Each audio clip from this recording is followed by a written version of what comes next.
Welcome back to the Get Up 10 podcast. I am your host, Sharon Farrell, and today we had an amazing guest, a guy called Seamus Fox, and he is a coach and a mentor really in the area of CEOs and leaders. And today he shared some amazing tips on what makes leaders reach the next level.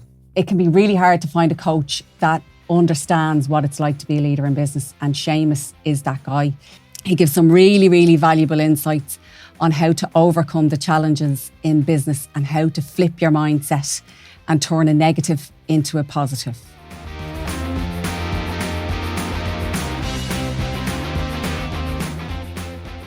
Okay, Seamus, thank you very much for driving 3 hours down for this podcast. Sharon, it's my pleasure. Glad to be here. Yeah, good. I know we spoke a little bit about what we're going to talk about, but just for the people that don't know you, maybe in my circle, tell us a little bit about yourself, your background, and all the way up to where you are now in your business. Okay. Obviously, my name is Seamus Fox. Presently, I'm a coach, mindset and performance coach for the vast majority of people, CEOs, business executives, business leaders.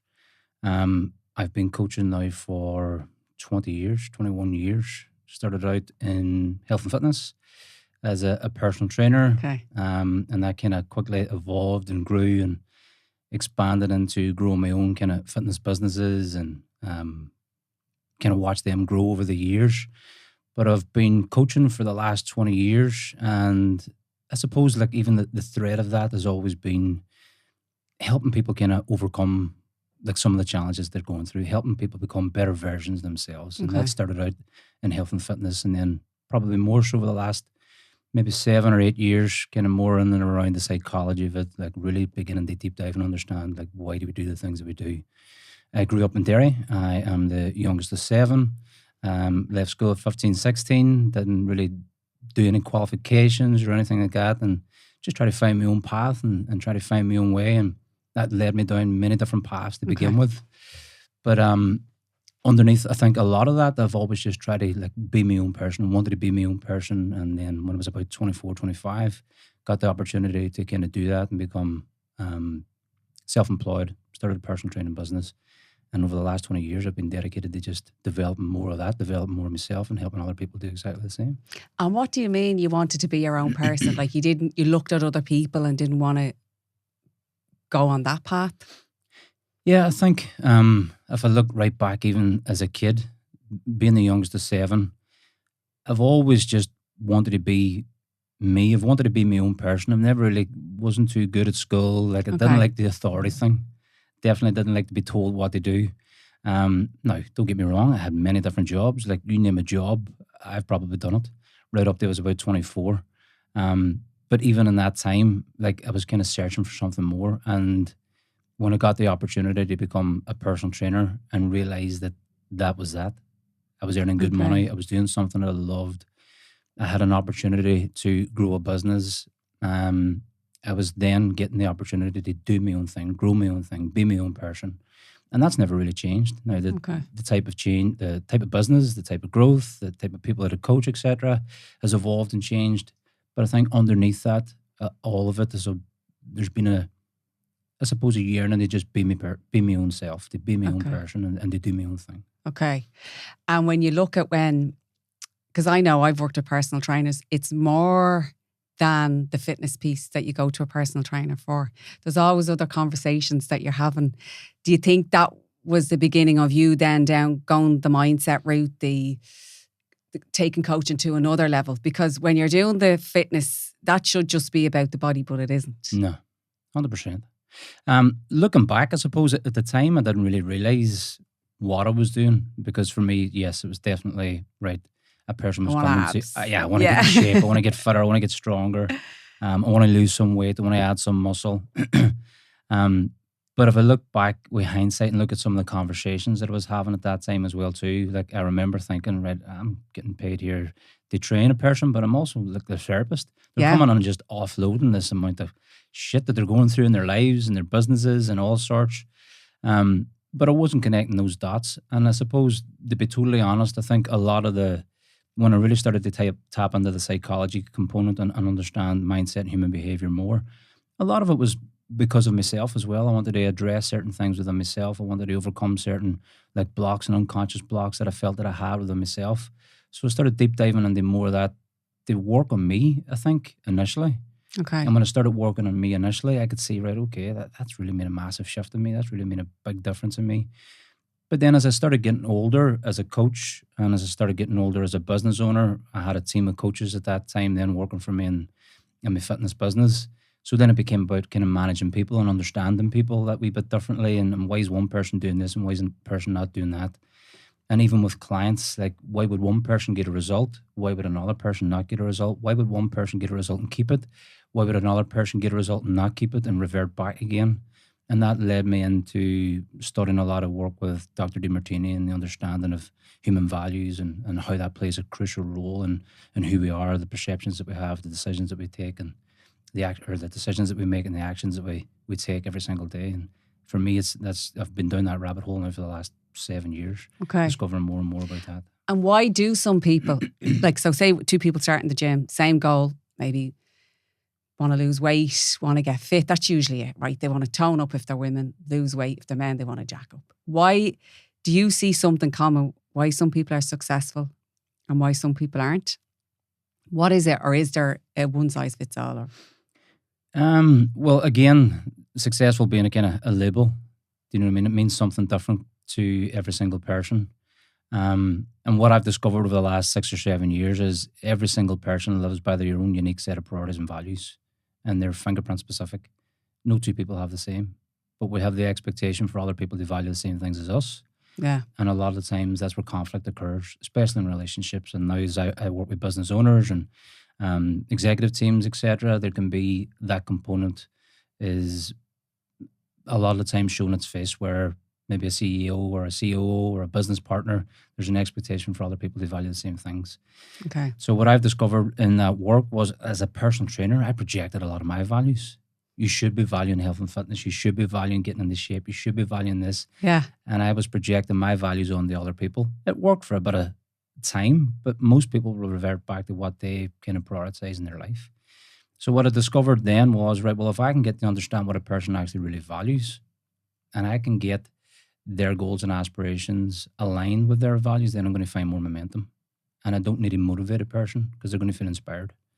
And there's a big difference between inspiration and motivation. Motivation is usually something that you're trying to do something that you don't truly value. Inspiration is something from within that you're looking to fulfill. You want to move towards it. And that's usually when you live in your highest values.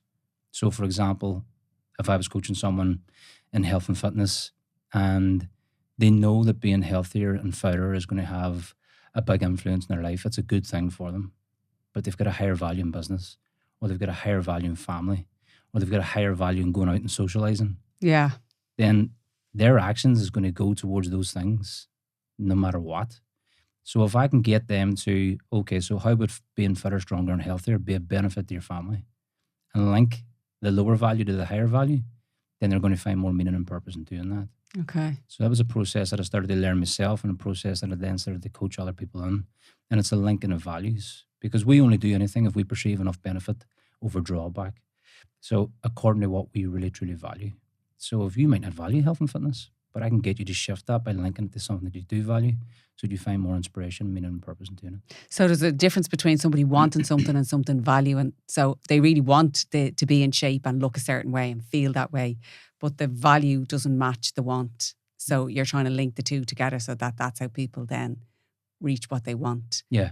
Yeah, because you look, I mean, everybody wants, I know everybody's like, I want to be in better shape. I want to be this. I want to be successful. I want to la, la, la, la, la. But it's the gap then is between the value and the want. Yeah, well, as I always say, I'm not interested in what it is that you say you want.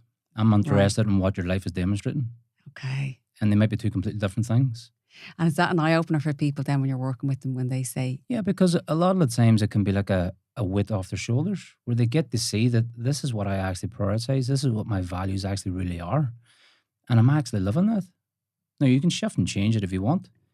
But a lot of the times where I find people get a lot of challenge within themselves is the expectation for them to value something else outside of themselves and to value other things that society say is important. And That's not big now. Yeah, and that's not really what might be most important for you. So through a determination process, I take everybody through. It's the first step that I'll take, because if I know what it is that you prioritize and value, then I can get you to align your goals and your vision and your mission along with those things. Because the chances of you going and succeeding in something you don't really value is very, very minimal. Yeah. But if I link them together, then you're going to find more meaning and purpose in it. So a big part of that is sometimes people feel like they have the pressure off, that they get to be themselves. Yeah. So I'm already doing the thing that I actually really value and prioritize. And when they get to see that, they feel like, right, I've got a weight off my shoulder, I can do more of that, or I'm already succeeding in the thing that I actually really value. Or let's see how we can grow in that. How can we make this bigger? How can we make this better? How do you want to actually evolve and grow? And is it sometimes that people don't even know what they value or want? Are they just going aimlessly through life? Because I think life is less simple now. If I think back, say, to my parents' age, like the man went to work, the woman stayed at home. There wasn't social media. So everybody had very clear defined roles about what they want. Sort of men banded together and did a few drinks at the weekend. And I'm not saying life was simple. I don't know if they even thought about what they wanted. But now, like this, you can do it all. You can have it all. You can be the boss, blah, blah, blah. You can, like, it's pressure where, particularly if it's kids getting that at a very young age and growing up with that, they are losing sight of what they really want, or they can lose sight of what they really want, and so be led then by social media and by external expectations of who and what we should be. I think we have an easier life. I have an easier life, I think, than my parents. When I look at my mother, for the way she had to rear us, life, they'd no money. Like everything was very, very physical on her, even washing clothes. Like everything was very difficult for her and my dad. But we have different stressors, and the kids coming behind us have a different kind of stress. So my parents look and say, it's easy for you guys now. And it is in many ways. But we have all these external pressures and expectations put on us that it can be hard to say, right, what do I actually really want? Is this something that I value, or is it something that I'm sort of brainwashed into thinking that I want and need in my life? Would you see a lot of that? Yeah, 100%. 100%. It's a subordination to other people's values. It's the injected values of other people a lot of the time to cloud your own judgment of what you actually want. Yeah. Now, we need this as a kid growing up. Yeah. So we get it from our parents, we get it from our teachers, we get it from the preachers. We have an injection of values from we're a young kid. So a lot of the times we need that in order for us to survive and grow and evolve. But most people's ideas of values are probably a wee bit skewed. They might see it as like honesty and integrity and respect, and those things are fine, but they're more kind of moral languages and moral ethics. But your values are derived from something different. Your values are derived actually from the voids that you experience in life. And the voids are the judgments, the things that you thought were missing most. So whatever you think was missing most as a kid, a lot of the times you're trying to fulfill. Oh, is it? Or right now, perfect example. Okay. Let's say, to give you an example, someone in business, there's a lack of leads, there's a lack of people coming on board, there's a lack of sales, there's a void there, right? I need to take action, I need to grow, I need to move forward, I need to go out and bring in this money. Yeah. So we have a multitude of voids from the day that we're born the whole way through our lives. And a lot of the times, the biggest void is usually being filled by the highest value that we have. God, I never looked at it like that. So if you grow up maybe financially not well off, that's going to be a void, and that's going to be a driver for you. Yeah. And that's going to be sometimes why you're like, I really want this. 100%. So this is a value for me now because that's something I didn't have. That makes so much sense. Yeah. So I grew up the youngest of 7. My parents lived on benefits. We grew up in Galia, one of the most economically deprived areas in Northern Ireland. And it was the whole thing just at that time. Everybody was kind of the same. No, was not wanting that. It was that type of thing. I wanted something more. I've been entrepreneurial and I've been running my own business, and I had a void there that I wanted to fill. And there was a lot of voids in and around travel. There's some deeper stuff in and around connection. And I've traced a lot of the things back through looking at my own values and looking at the things that were missing and seeing that I'm fulfilling what I thought was missing most. Okay. And a void is basically a judgment a judgment of ourselves, sometimes a judgment of other people. It's missing information, let's say. Okay. And the thing that's usually missing most is the thing that we're trying to fulfill most. Wow. And that's where our values, our human values, not the words and the expectations of society and all these different things, but the things that we actually find most meaning and purpose in. And we're naturally always going to gravitate towards those things, no matter what expectations or other people say. Now, to your question, like, why is it that the people maybe just don't know them? It probably is because they inject the values of others. They subordinate the other people. They put people on pedestal and they think they should live according to them instead of living according to themselves and understanding what it is that they actually really value and what they find most meaning and purpose in. And that's, for me, goes back to what I said earlier. It's kind of that state of authenticity where you get to be yourself. Yeah. And so when you're living in by someone else's values or trying to live by someone else's values, then you've conflict in your life and you're not at ease and you're not yourself and you're not relaxed and you're not in flow because there's always this conflict. But you actually might think that you want that thing. But then when you take that away, then you're sort of in this flow state of, right, okay, and it's easier to go after what you want because you're like, actually, this is what I want. And it's easier then because it's aligned with what you want, really. Yeah, and that's where a lot of the times, as I say, like we talk about, I call them the kind of the symptoms of your psychology, is the procrastinations, the sabotages, etc. If you look at your life and see where you don't sabotage, if you look at your life and see where you don't procrastinate, if you see and look at your life where you act spontaneously, you're inspired, you just take action every single day, you'll see that in those areas, they're a real priority for you. Yeah. We generally procrastinate and so-called self-sabotage in the areas that aren't that important. And then we start beating ourselves up thinking that there's something wrong.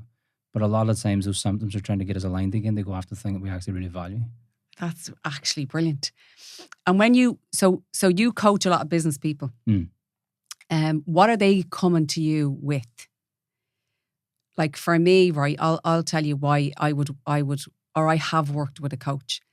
It's where I feel I don't have experience, or I feel afraid, or I feel out of my depth. And then I'm like, it's holding me back.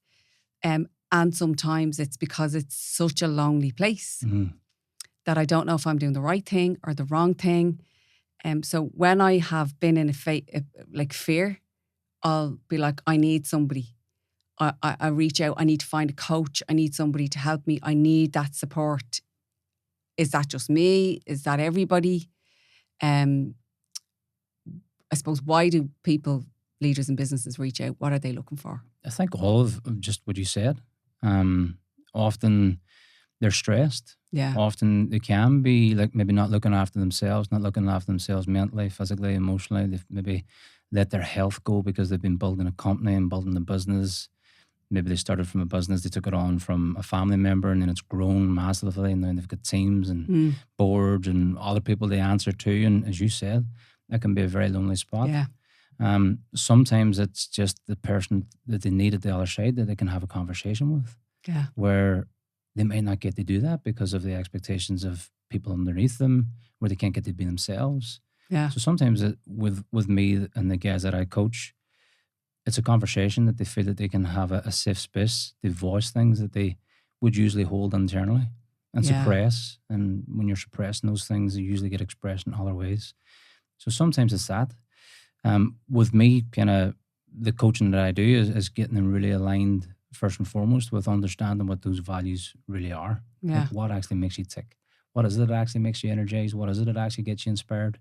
Because sometimes, especially in business, you'd have started out doing the thing that you really, really loved. And then as that business begins to grow and evolve, all of a sudden you're not doing the thing that you actually really love.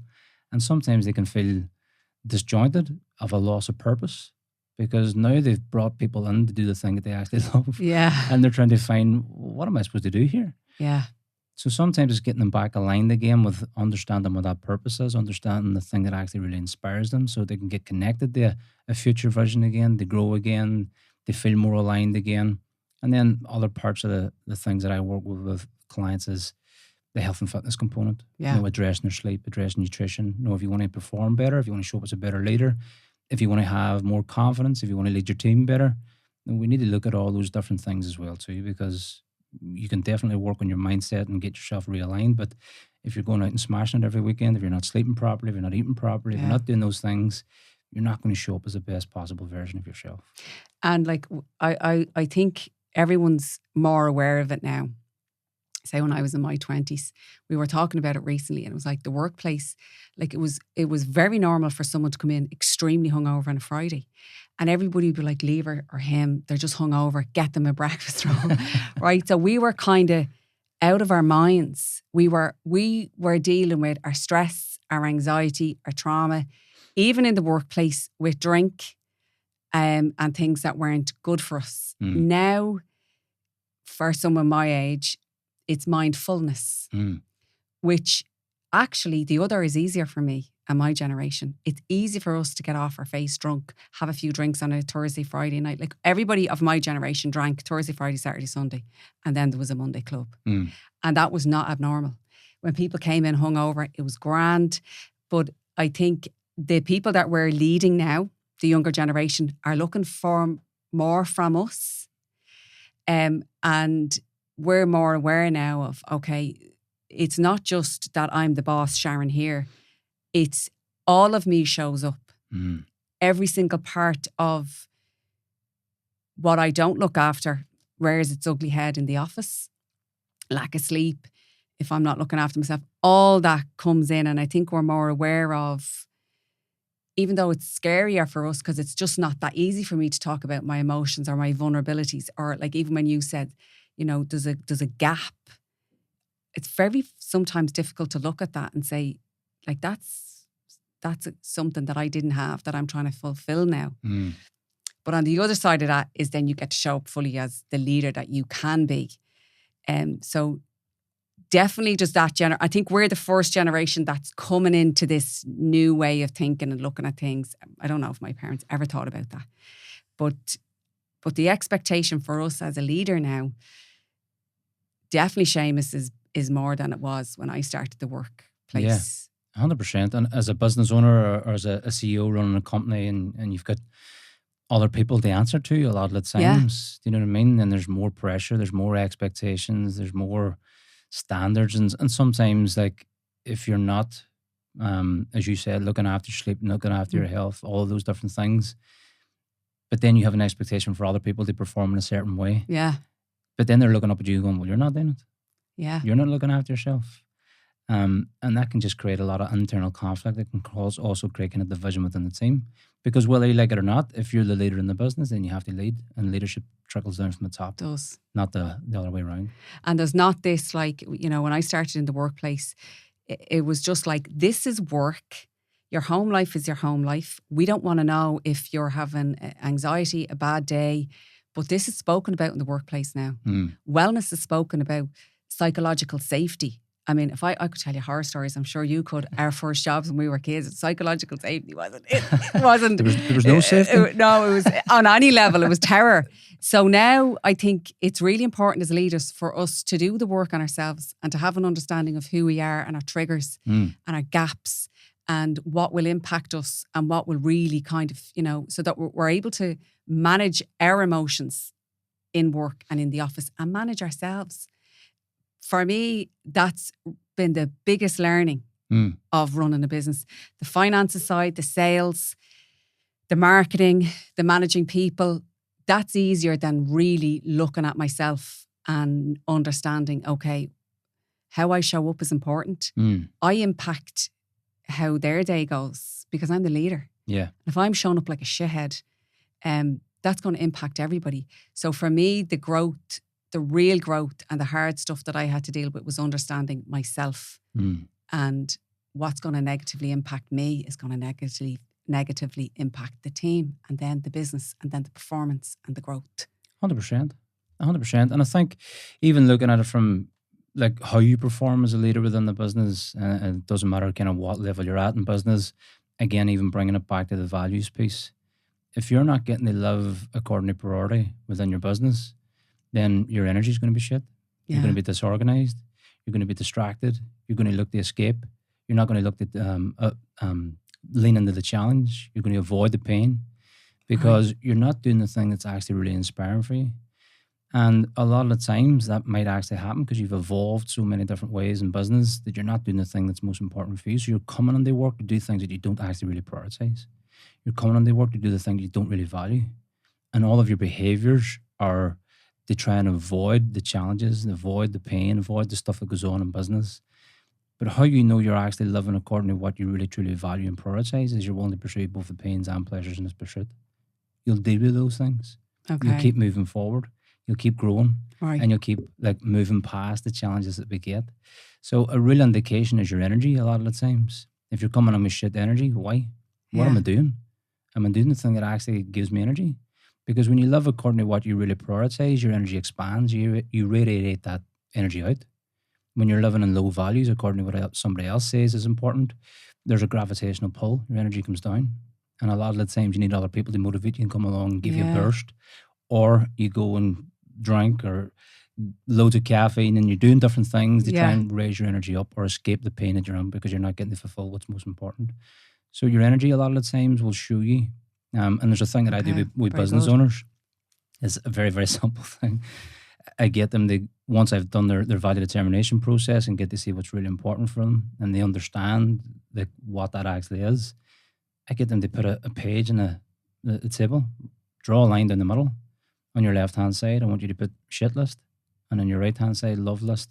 And it's that simple. Write all the shit that you're doing on a day-to-day basis that's lowering your energy, making you feel distracted, isn't a priority, it's not what you actually really want to do. And write the thing on the top right-hand side of your love list. And it's generally going to be 2 or 3 things. Your love list, which is usually your highest values. Okay. Then look at going, right, okay, so on this shit list, how do I automate that? How do I delegate that? How do I eliminate that? Because the more that we stick to priority, the more that we stick to our highest values, the more we're going to want to show up. Yeah. And the more you lead, because everybody's a leader when they live in their highest values. Whether that is a coach, as a father, as a mother, as a business owner, whatever it might be. You wake up your leadership when you live by priority. But when you're living by somebody else's priority, then you're not going to be a leader. And that affects your self-confidence, your self-image, and all these different things that make your business grow. So it's a crucial component to understand what your real priority is and what you truly value within your business, because that's the thing that's actually going to help you grow. And it is, and it's the thing that's going to bring your team along with you, because sometimes, as you said, you could look at 3 people, say 9 people in our business, right? We could look at 3 are highly motivated to do it, and then 3 are kind of in between, and then 3 just aren't. And you just see this cycle, and it's like, understanding yourself, I think, then helps you to understand people in your business and try to get to understand what motivates them and how we can bring them along. And some people you can't, I know.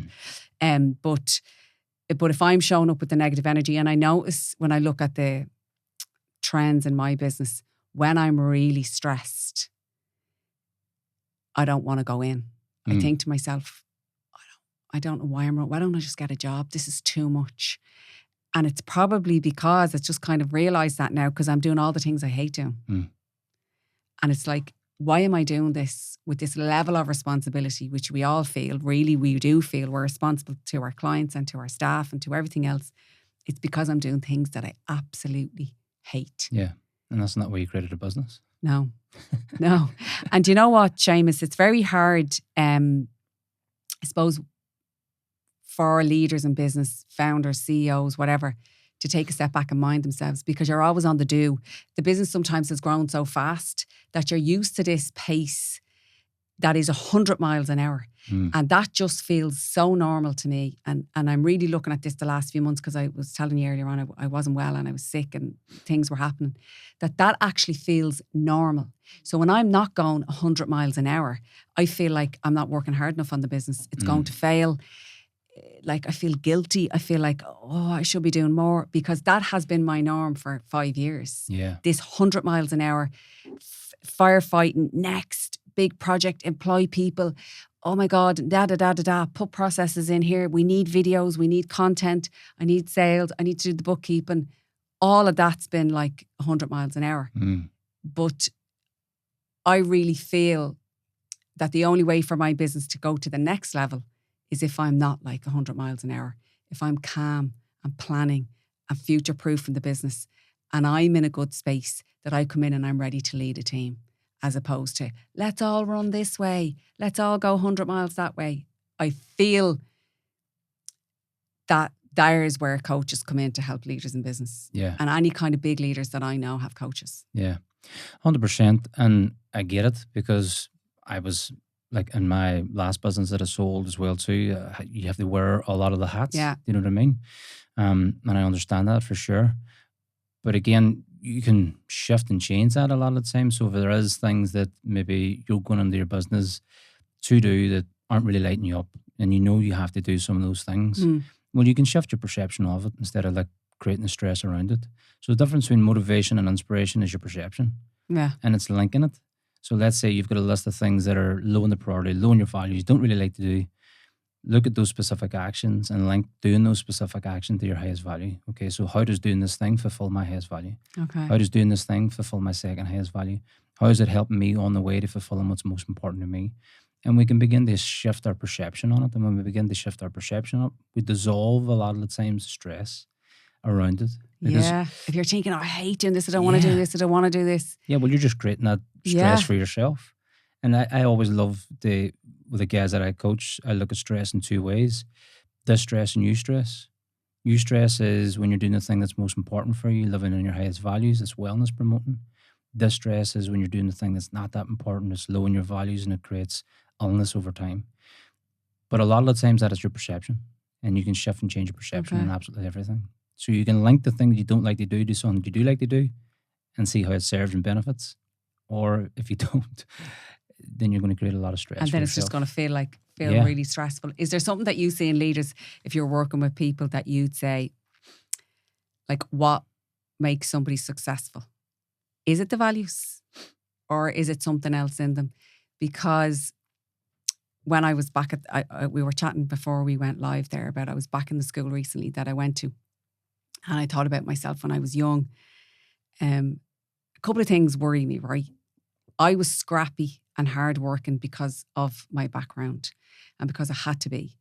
And I had a lot of resilience, and I was able to overcome difficult times, and still am. And I know, like, when I'm facing into something difficult, that I'll get through it. I always know that. I have great belief. I worry. So I have two families. I have my older kids, and they're very resilient. But the younger kids, I worry, they had a softer life. They were way more sheltered. I had way more money. They were given a lot more. They didn't have as much hardship.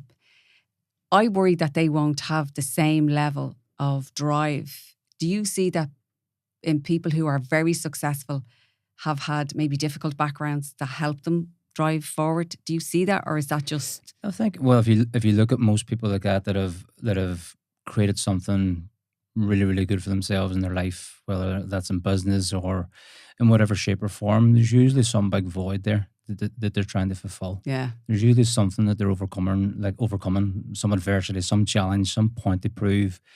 And I'm in a group with a group of other coaches from around the world, and we talked about this literally the other day. And we talked about voids. What if you dissolve the void and it takes away your drive? Yeah. And I was like, right, okay. So I've looked at a lot of the voids that I thought that I had, and in the past, they were almost like a chip on my shoulder where I had a point to prove. I'm going to prove this, I'm going to prove that, I'm going to show you type of attitude. Yeah. But then I think once you move past that chip on your shoulder, you just naturally gravitate towards doing something that's inspiring for you. Yeah. And the thing that I see that's most common, the common trait that most successful people have is purpose. Okay. It's a drive, it's a purpose, it's meaning to their days, whether that's in growing the company, whether that's in raising a family, like whatever it might be. I think most people that are successful being a label. Yeah. Because most people have a different Whatever idea. success is for you. Yeah. For me, success is moving towards what it is that you find inspiring, moving towards what it is that you really love to do, in whatever shape or form that might be. Yeah. But most people that are doing that, they have a sense of purpose. They have something that they want to fulfill. Okay. Something that they're moving towards every single day. I actually had a conversation yesterday again. We talked about goals and timeframes and everything else. And I said, what does the time frame matter? If you're doing the things you love and you want to do it every single day, what does the time frame matter? Like, stop putting this pressure on yourself. To have it done in 5 years, or have it done in 4 years, or whatever. Yeah, of course you have targets and things that you need to meet, especially in business. Yeah. But if you're doing the thing that you actually really love, does it matter what the time frame is? Because you're getting to do it.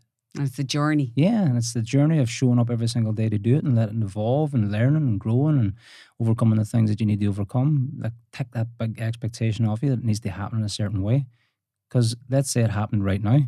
Well, what would the drawback be? Let's say you You're had done. everything. Yeah.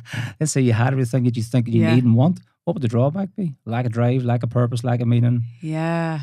So there's always a drawback to the things that you want and need as well too. There's always two sides to the equation. Yeah, I remember I trained for a marathon. So I'd done one and I trained for the second and I wanted to get it in a certain time.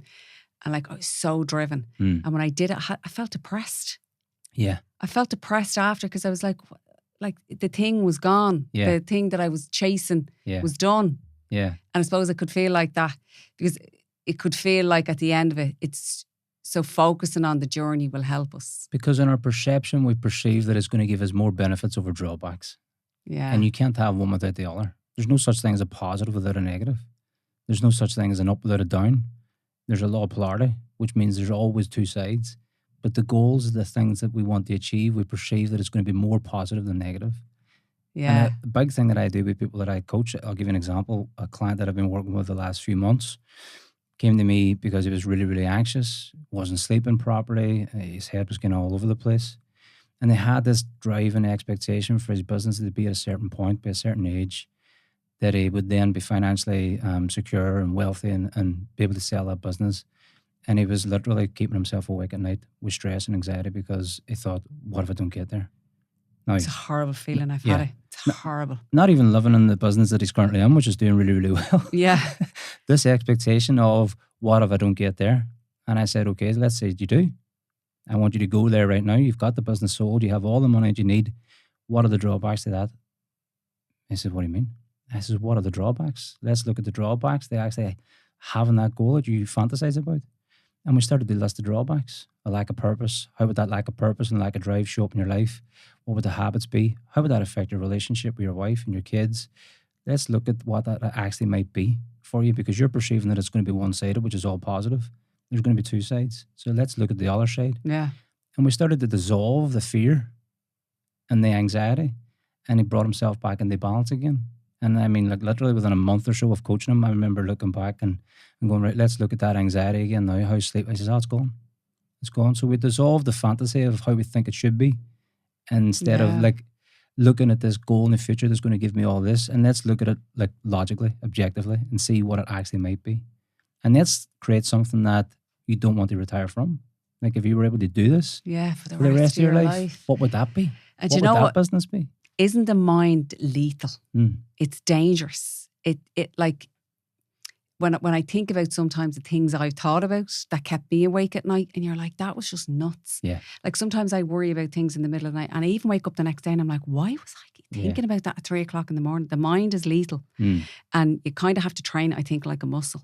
100%. Like any other muscle in your body, to train it to be like. And even just saying having this conversation with you today is helping me so much, because I'm thinking of sometimes the negativity that I've assigned to certain things in my life, and really they're not negative. No, I should be delighted with them. Yeah.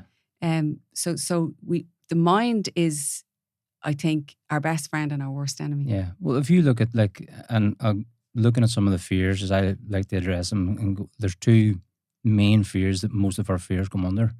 And that is the fear of loss of something that you want, or the fear of gain of something that you don't. So the fear of loss of something positive, the fear of gain of something negative. Right. But we have a perception that the fear of gain of something negative is just one-sided, which means it's just a negative. But I guarantee that you've went through many different challenges in your life and business, and you look back with hindsight and went, thank fuck that happened. Best thing that ever happened. Thank God that happened. At the time, I didn't think it. There's loads of things. That put me in a completely different trajectory, that created something completely different that I didn't even think about at that time. So was it a negative event or was it a positive event? Well, in reality, it was just both-sided. It was neutral, but it was our perception around it. Yeah. So if we can shift and change our perception around what those things are, then we neutralize a lot of the times that emotion to what that was, and that can kind of set us free again. So it's dissolving the fears a lot of the times that do keep us awake, that do have us feeling anxious. And if we can work on dissolving a lot of those things, sometimes it's not easy for sure, 100%. But if we work on doing that, then a lot of the times we bring ourselves back into control again. We start to be more objective about what we're thinking about, more logical. We're in a different part of the brain. We start to switch on that executive center, and we can see things from a different perspective. And a lot of the times we begin to see things as on the way instead of on the way. And that's just by shifting a lot of the times your perception of what you think that was. And when you say different part of the brain, is it like that when we're in flight and fight mode that we can't access that? Because I read that the chimp paradox, is that what it's called? Yeah. I read that and I was like, okay, I know when I'm in that. And you know what I come to realise? I was talking to a friend of mine about this, and I was like in my childhood, I was really allowed to be myself. But my chimp was all over the shop because it was allowed to be. Yeah. Because, I was the youngest as well. And I think, I had a lot of freedom. So my chimp was out all the time and a lot, even in my 20s. Yeah. So when I started really objectively look, it was like, that's when I'm losing it. That's when I'm not in control. And that's when I'm not making good decisions around food, everything. So is it the same that when we're calmer and we switch our mindset, that we're actually accessing a different part of our brain that allows us to focus properly? Yeah, well, even if you look at that saying, when fear goes up, logic goes down. Yeah. And it's so true. And it's a different part of the brain. It's a subcortical area of the brain, the amygdala, when we're like stuck in fear. But when we are a wee bit more objective and logical, we switch on the executive center, the prefrontal cortex, and we can see things differently. So we're able to make better decisions. Yeah. So a lot of the times, again, if you're in those emotions of fear, it's not that comfortable for sure. No. But there's a lesson there. Like, what is the fear that I have to go and address? What is it that I'm thinking about? What is that perception? Okay, so if it's a fear of loss of something, like a fear of that negative, okay, so let's say that happened. Like, would there be a benefit that? How would that benefit you and your growth in your business? Let's say the business closed down or whatever it might be, that fear might be. Okay, so what would the benefit in that be? How would it help you? How would you rebound? What would you learn? A lot of times there's whatever it is that issue might be for a person, I want to go and neutralize it as much as I possibly can and get a person to flip their perspective on it so that fear is not running them. Yeah. And really important then for people to actually sit down and talk about it. Yeah. Because if you don't, it's just doing this in your head and it's driving you mad. It's really, really important to have somebody, I think, to be vulnerable with and to really share your fears. And I'd say, like, yes, we want to be vulnerable in front of our team, but we're not going to go in with this shit and talk to our team about that. You just can't. You won't. But if I've nobody to talk to about this stuff, it's running like a muck. And then I'm not showing up the way I want to show up. Because sometimes when I look at myself as a leader, like I'm a very different leader than I was when I was a manager. So when I managed a team for a multinational, I actually was one of the best managers. I know I was. But I'm not that same manager when it's my business. I'm not showing up the same. Okay. Why do you feel that is? I just think because like all my job was at that time was to manage that team. And I knew how to do that. So I didn't have to worry about the growth of the business. I didn't have to worry about the HR. I didn't have to worry about the other stuff. So my job was this. Someone else looked after that and that was their responsibility. But now I'm very conscious of everything is my responsibility. Even if I'm not doing the role of that, the responsibility stops with me. So it was very hard. It's still very hard for me to show up the way I want because I'm stressed and I'm worried about something else. And I even know I'm like, don't show up like that. Don't bring that. But I'm bringing it in. And then I'm not, definitely not the leader that I want to be. 100% Seamus, I'm not. Some days I am. Yeah. But when it's high stress and like, for instance, we had a problem in the business recently, right? And we had a couple of the repetition of the same thing happening. Something that I'd spoken about, that we'd written about, that we'd create videos on, that was there for the team.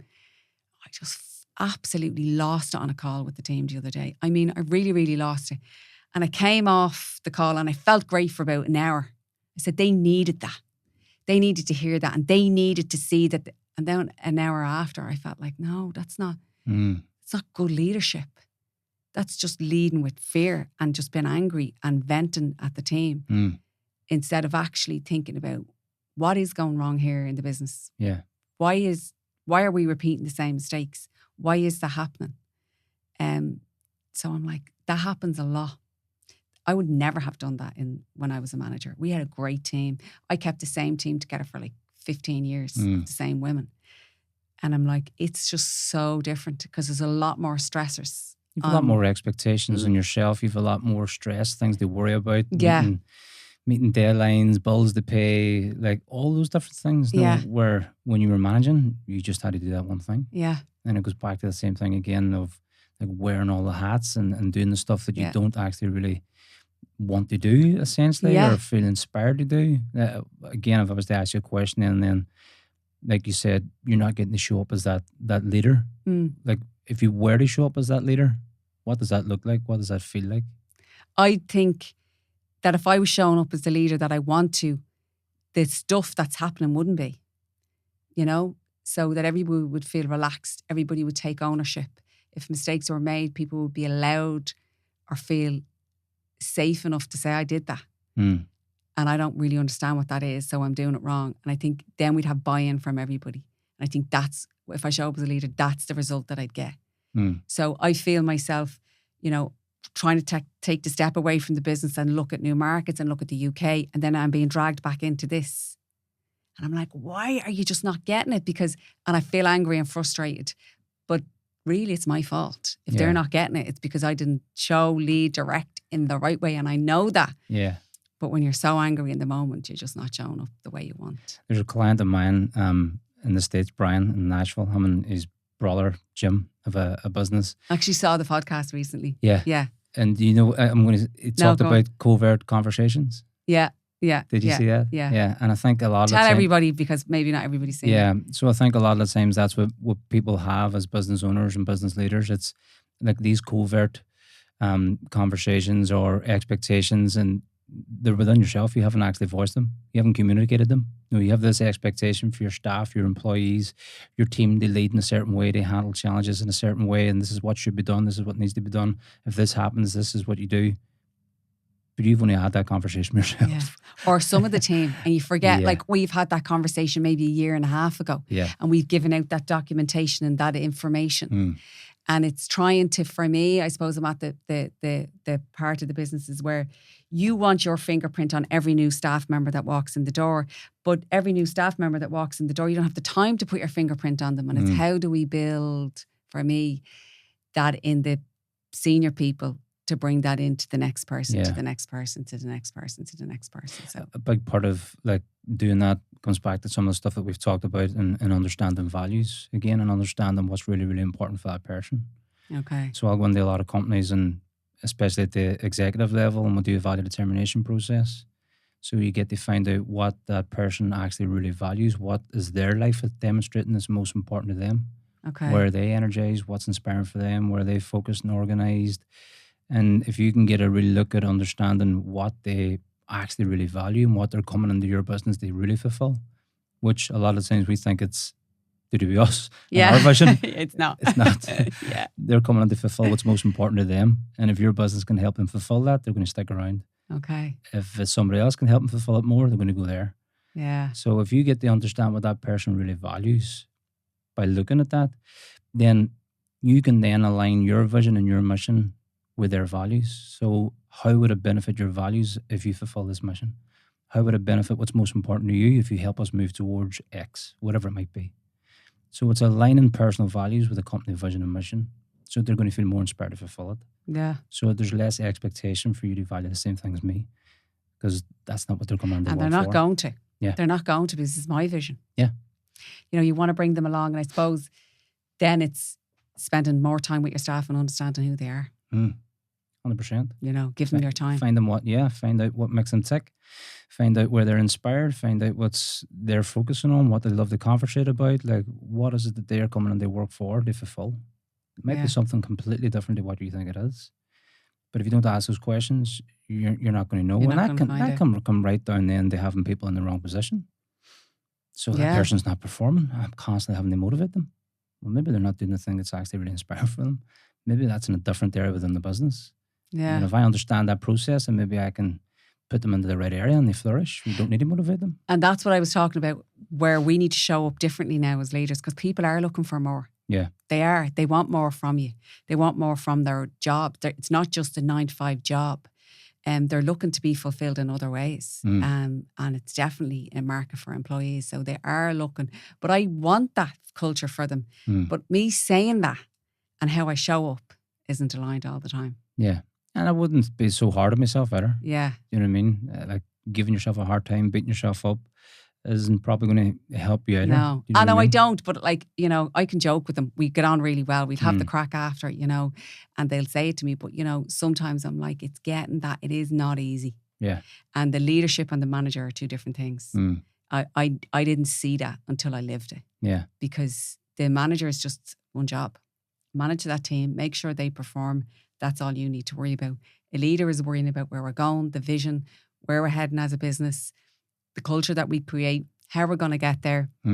Plus, you still have to make sure cash flow is coming in. Everybody's happy and. Yeah. It's a different. Well, you were still leading essentially as a manager also. Yes, of course. People are listening to you. Yeah. People are following you for your advice and your guidance. Yeah.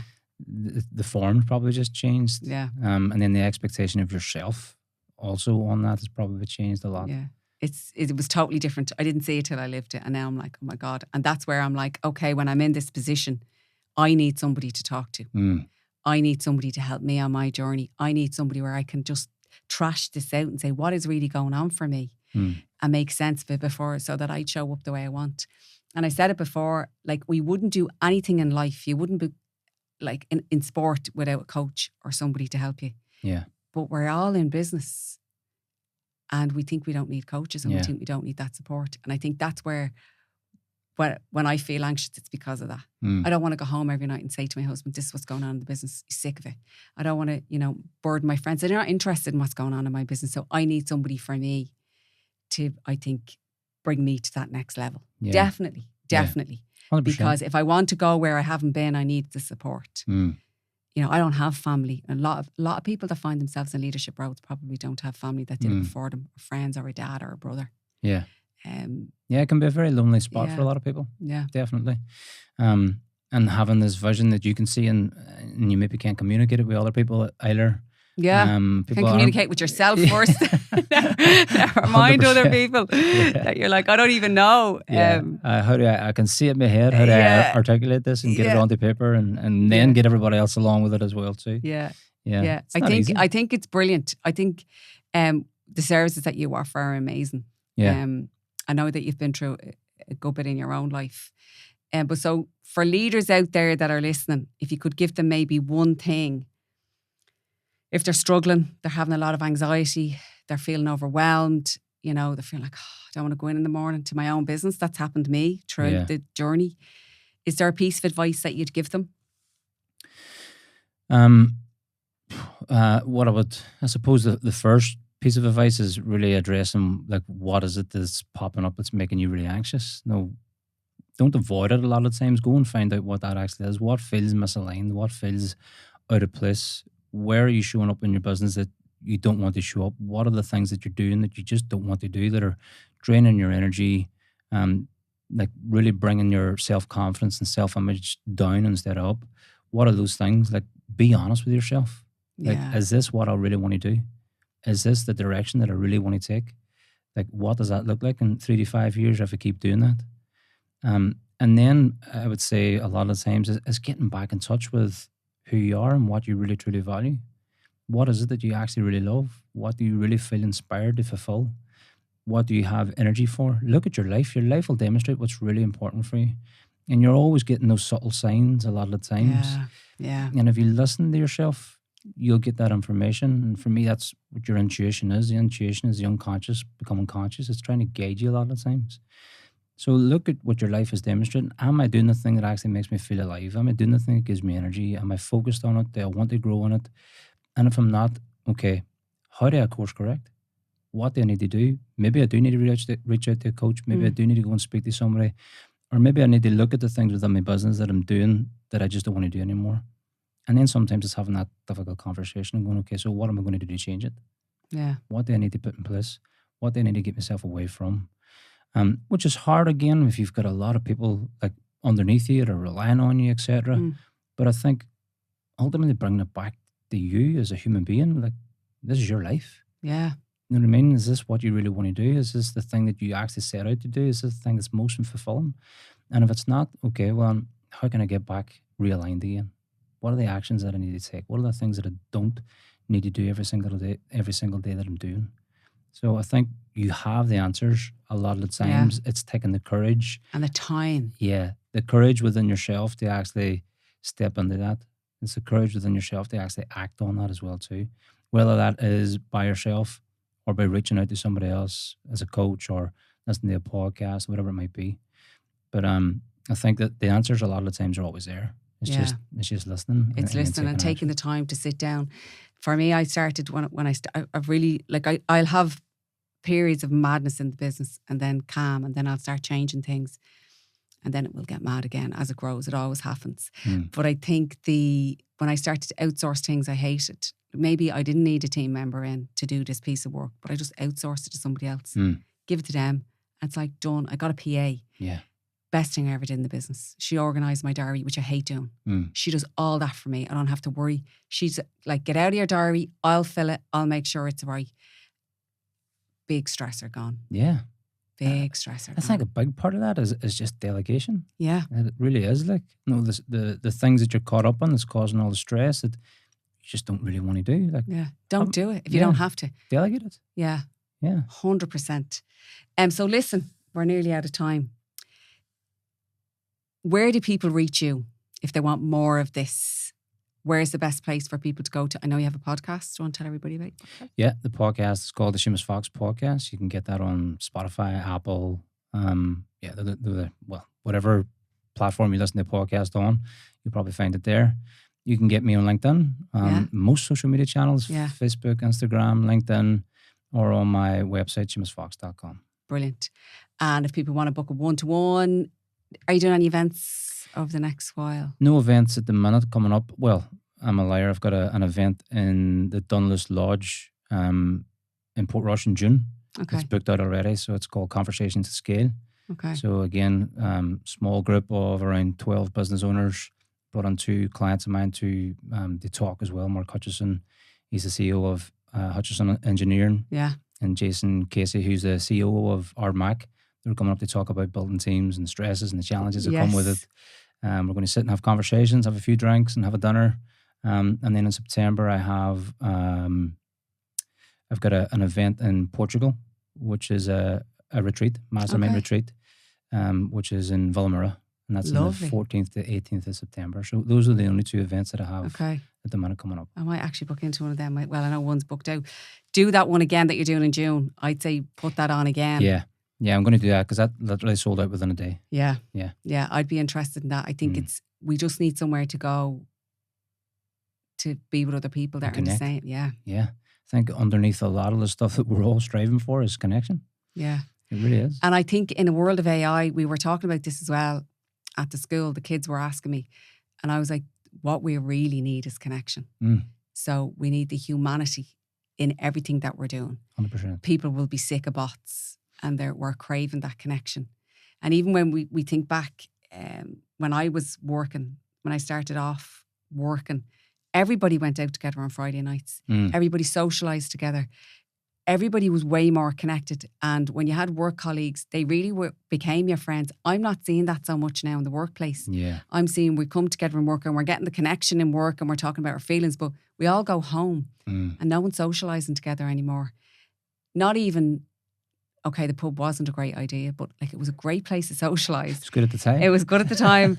It was a great way to really get to know people outside of work. And a lot of the time that we got to really connect with people and understand them was in those outside work situations that we were understanding what made someone tick, and they spoke about their family and their hobbies. Yeah, lowering the defence and just being themselves. Yeah, and I think we're missing that. So any opportunity that I have now to go to retreats or go to somewhere like that, I go because that thing that I had in the workplace when I was younger isn't there now. It's very, very different. It is, isn't it? And especially through everything that we came through with COVID and people working from home. And there's still a lot of people want to work from home. It's like, it's not great. No, definitely not. You're missing that, as you said, the community. Like no matter what it is or what you're doing, people want to be part of the tribe. They want to feel part of something. Yeah. And if you build that culture and that community and that connection within your team and your business, you're thriving there. You're going to have people that want to actually take part in that more. If they're disconnected or feel isolated, again, that person's not going to be the best version of themselves. No. And even the drinks and after work and stuff like that, people just lower their defence and they say stuff that maybe they weren't too willing to say, but a few pounds deep. They're telling you. Yeah. Like, all right, well, I didn't know that. You should have came and told me. Exactly. Yeah. And that was powerful. So I don't know how, and I think we will find a way that we build that, because when you're sitting around a boardroom, no one's going to lower their defences. No one's going to tell you what's really going on. But definitely if we're in more of a social situation, that's what we're looking at doing this year, in the business, is to have outings that we're doing something physical. 100%. Whether it be walk somewhere, paintball, and I don't know, but something physical. That I think that's how we'll kind of replace what we were doing 20 years ago with now. There's that gap that has to be filled. 100%. I stayed in jobs in the past where the manager was mad. I'm not saying I want to be a mad manager. I don't. But because the people, I loved them. I had that connection with them. You know, I knew them outside of work. We rang each other. We were friends. That keeps people together as well. 100%. 100%. Like I did a talk for Art Mac last month, and it was like a 3-hour workshop. And then after, we all went go-karting. And it was great crack. Great crack. We spent a couple of hours. It was like this massive big Grand Prix and the competition and the rivalry and people moving up. And we spent a few hours doing that, and I absolutely loved it. And the rest of them all did as well too. Yeah. You know, it was just good crack. So 100%, I think that's really important to take people out of that usual environment and just do something different. Oh, absolutely. That's what we all did naturally. And like even the bosses would come years ago and everybody go for drinks. Yeah. Everybody went to it's just not the done thing now. Look, drinks wasn't great, but at the time it was, and it served its purpose. But I think we need to find something else in our businesses to replace that and build that culture. 100%. That is us. Well, listen, I would stay here for 2 hours with you. I will definitely have you back on, because I do want to talk more about mindset. I do want to talk more about our self-image. And I think they deserve podcasts on their own. So you will come back on and do it again. With my pleasure. Thank you very much for having me down. Thank you. Thank you so much for listening to the podcast. If you did enjoy, make sure that you subscribe on whatever channel you are tuned in. See you next time.